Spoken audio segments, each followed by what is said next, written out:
এটা ছিল বাবার বাড়ির তরফে পাওয়া বিয়েবাড়ির নেমন্তন্ন। বিয়েটা ছিল একটা দাদার একমাত্র ছেলের বিয়ে। বিয়েবাড়িতে এসে প্রথমেই আমরা খেয়েছিলাম গরম চা আর চাট। তার কিছুক্ষণ পরে খাবার টেবিলে বসে পড়লাম। প্রথমেই দিয়ে দিল জল, পাতা, লেবু লবণ, শাকভাজা, স্যালাড, বেগুনি, তারপর পাতে পড়লো রাধাবল্লভী আর চানা। তারপরে চলে আসলো সাদা ভাত, ডাল, শুক্তো, আলু পোস্ত, মাটন চর্বি দিয়ে লাউ আর মাটন কষা।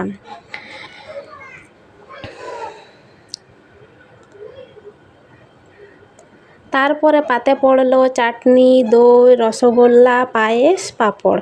প্রত্যেকটা রান্নাই কিন্তু খুব ভালো হয়েছিল। আমরা খুব ভালো খেয়েছি। তারপরে হাত ধোয়ার পর পানের স্টল থেকে নিয়েছিলাম একটা পান আর 1 ঘন্টা মতো থেকে তারপরে চলে আসলাম বাড়ি।